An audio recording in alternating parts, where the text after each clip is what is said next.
요즘 주로 쇼핑은 어떻게 하세요? 다들 이제 모바일로 하시지 않나요? 이렇게 코로나를 거치면서 찾아온 오프라인 쇼핑의 감소, 무리한 인수 합병, 매장 확장으로 롯데 쇼핑이 지게 된 빚만 무려 16조 정도라고 합니다. 2021년 롯데 쇼핑의 한 해 영업이익이 2,100억인데 그 중에 5천억이 이자 비용이라고 하니까 빚을 갚기도 어려운 상황인 거죠. 게다가 주력 계열사인 롯데건설까지 위기에 빠져서 다른 계열사들로부터 지원을 기대하기도 어려운 상황이었습니다. 그렇다면은 지금의 위기를 롯데쇼핑은 어떻게 극복을 하고 있을까요? 상당한 부동산을 보유하고 있는 롯데쇼핑의 등기부 등본에서 그 힌트를 얻어볼 수 있을 것 같은데요. 오늘 같이 살펴볼 등기부 등본은 롯데마트 의왕점의 등기부 등본입니다. 먼저 등기부의 표제부부터 살펴볼까요? 표제부는 건물의 기본적인 정보들이 나와져 있는 칸이에요. 지번, 건물 명칭, 그리고 또 어떤 구조로 되어 있는지, 몇 층인지, 면적은 어떻게 구성되어 있는지 등이 다 나와 있죠. 롯데마트 의왕점은 2005년 12월 23일에 등기가 되어 있네요. 지하 1층부터 지상 6층까지 모두 판매 및 영업시설로 지어져 있는 걸 보니 이제 건물 자체가 마트만을 운영하기 위해 지어진 것이네요. 원래 이제 우리가 어릴 적부터 보았던 마트는 따로 큰 건물 하나를 가지고 거기에 주차장까지 4층, 5층까지 같이 있는 한 동의 건물을 생각하시죠? 요즘 들어서야 이제 주상복합 건물들이 많아지면서 아울렛이나 복합 건물 내부의 일부 층에만 존재하는 경우도 있지만요. 롯데마트 의왕점은 그중 전자의 모습을 하고 있는 점포라고 할 수 있겠네요. 자, 이제 우리가 동경하는 간물주가 등장하는 갑구를 한번 살펴볼까요? 갑구는 소유권에 대한 내용이 나와 있기 때문에 누가 건물주인지 알 수 있거든요.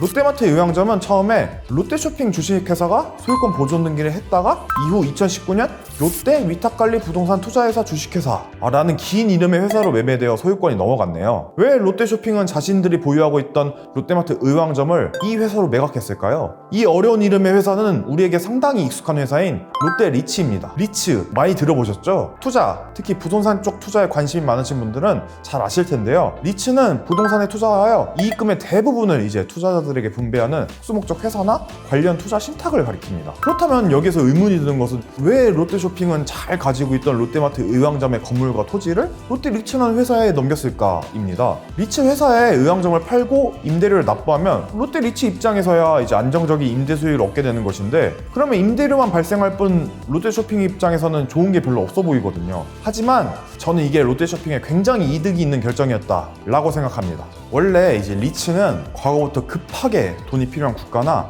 기업이 빨리 현금화하기 어려운 부동산을 팔기 위해 사용된 방법이었죠. 리츠는 프랑스가 큰 위기를 겪던 18세기에 생겨났습니다. 당시에 프랑스는 루이 14세의 과도한 사치로 국가가 진 빚에 이자를 내는 것도 어려운 시기였는데요. 국가 부채, 그러니까 나라의 빚을 갚지 못하면 파산할 수 있는 그런 상당한 위험한 상황에 처해 있었다고 해요. 그래서 그 부분에 대해 당시 존 로라는 사람이 해결책을 제안했는데 그게 오늘날 리츠의 기원이 되었습니다. 그 사람이 제안한 방법은 당시 미국 영토의 3분의 1을 차지하는 루이지앵, 즉 루이의 땅이라는 이름의 루이지애나를 활용하는 것이었어요. 당시의 식민지 개발은 상당한 이윤이 남는 사업이었어요. 그걸 잘 알던 존 로는 이제 프랑스 정부에 그 땅에서 얻는 이익을 얻을 수 있는 권리를 독점한 미시시피 회사라는 것을 세울 것을 제안합니다. 하지만 그곳에서 금이 얼마나 나올지, 세금이 얼마나 거칠지는 불확실한 상태였죠. 그럼에도 대중들에게 엄청난 기회인 것처럼 홍보를 합니다. 대중들은 이렇게 큰 기회에는 투자할 기회가 별로 없었을 테니까요. 그렇게 이 조직은 엄청나게 흥행을 하게 됩니다. 그렇게 프랑스 정부는 고질적인 문제였던 빚을 청산하게 되었죠. 하지만 루이지앵에서는 금도 전혀 나지 않았고 세금도 거치지 않습니다. 그러면서 주식은 말 그대로 휴지 조각이 되는 거죠. 프랑스 국민들에게 고스란히 피해가 전가된 거죠.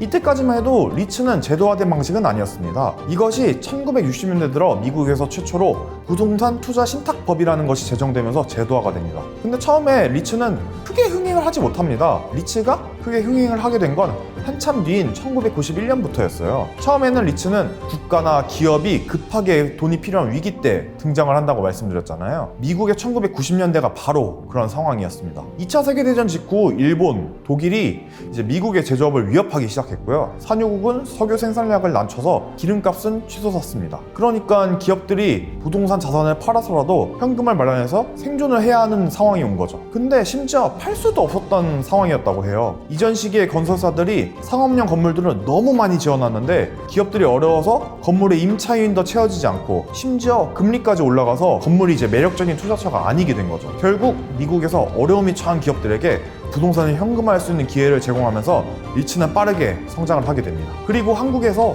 2001년 리츠가 도입되었는데요. 앞선 사례들처럼 위기에 처한 기업들을 구원하기 위해서였습니다. 1997년 IMF가 발생하면서 기업들에겐 큰 위기가 닥쳤죠. 당시 한국은 기업들의 부동산에 대한 대출이나 부동산 펀드가 없어서 좋은 건물들이 모두 외국 자본에게 넘어가고 있었다고 해요. 그래서 이 당시에 기업들에게 기회를 주고 좋은 자산을 해외에 뺏기지 말자는 취지에서 기업 구조조정 리츠가 도입되었습니다. 근데 한국에서 리츠는 바로 흥행을 하지 못했습니다. 계속 리츠는 위기에 함께 등장한다고 말씀드렸잖아요. 영원할 것 같았던 오프라인 쇼핑에도 온라인 쇼핑이 등장하면서 위기가 찾아옵니다. 아까 말씀드렸다시피 롯데쇼핑의 한 해 이자 비용이 5천억이 이를 정도로 상황이 안 좋았다는 거 기억하시죠? 그렇다면 롯데쇼핑은 왜 롯데리츠를 이용해서 위기를 탈출하고자 했을까요? 첫 번째로 이제 매각이 용이하다는 장점이 있습니다. 마트나 백화점 같이 대형 유통업체들의 부동산은 건물의 규모가 크고 토지의 용도가 제한적이어서 아파트나 오피스 용도의 토지에 비해서 그 활용도와 가치 상승이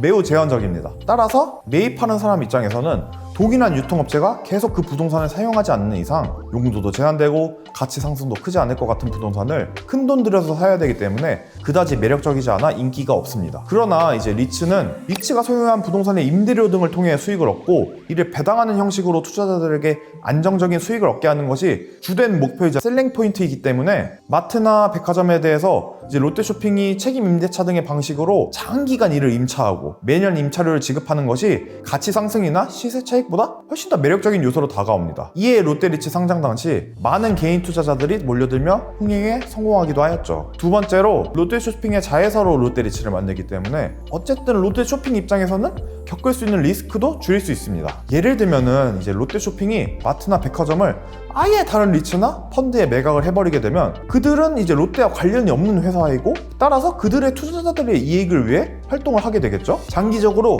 롯데쇼핑의 입장에서는 임대료의 과도한 상승이나 이제 해당 부지의 개발 등으로 인한 영업의 지속 여부가 문제가 될 수밖에 없습니다. 따라서 이제 임차인인 롯데쇼핑은 의뢰의 입장에서 있을 수밖에 없어요. 근데 롯데리츠가 롯데쇼핑의 자회사라면 롯데리츠가 과도하게 이익을 가져가면서 롯데쇼핑에 해를 끼치지 않을 것이고 임대차 기간이나 차후 부지 개발 등에 있어서도 롯데쇼핑의 의사결정을 통해 이루어질 수 있는 구조이기 때문에 이러한 리스크가 훨씬 더 줄어드는 것이죠. 마지막으로 롯데쇼핑이 재무구조 개선 측면에서 유리합니다. 만약 롯데쇼핑이 마트, 백화점을 담보로 대출받는다고 해도 이는 롯데쇼핑의 부채로 잡히게 되고 당연히 현재 부채나 재무구조가 안 좋은 상태에서는 더더욱 대출 조건이 안 좋을 수밖에 없겠죠. 근데 롯데리츠가 이를 매입하는 과정에서 대출을 받아 대금을 지급한다면 롯데쇼핑 입장에서는 부동산을 현금화해서 부채를 갚고 이자 비용을 줄이게 되고 재무구조가 좋아지는 효과를 누릴 수 있습니다. 롯데리츠가 대출을 받아 롯데쇼핑의 부동산을 산다고 하더라도 다른 투자자들의 자금을 통해 그 효과를 상쇄하고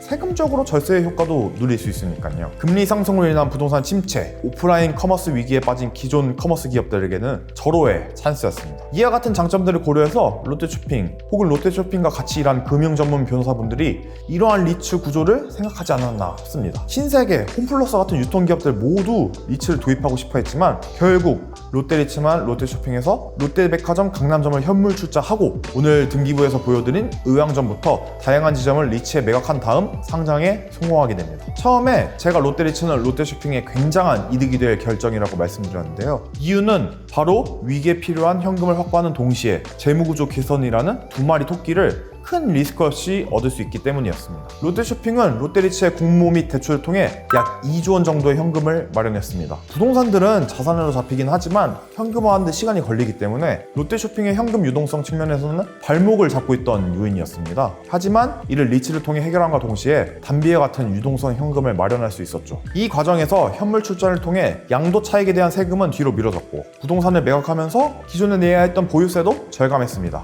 이렇게 마련한 현금으로 부채를 줄여서 이자 부담을 낮추고 신사업에 투자한 롯데는 과거의 영광을 되찾을 수 있을까요? 일상에서 등기부라는 건 우리가 집 계약할 때만 내 집이 안전한가 확인하기 위해서 보지만 큰 건물이나 상징성 있는 장소들의 등기부를 보면 이와 관련한 히스토리, 사회적 영향 등 많은 것들을 알 수 있는 정보가 담겨 있습니다. 오늘도 단순히 롯데마트 의왕점을 읽어보았는데 롯데쇼핑의 유동성 위기, 롯데리츠까지 꼬리에 꼬리를 물고 이어졌네요. 다음에도 더 흥미롭고 재밌는 등기부로 찾아뵙도록 하겠습니다. 지금까지 박세선 변호사였습니다. 감사합니다.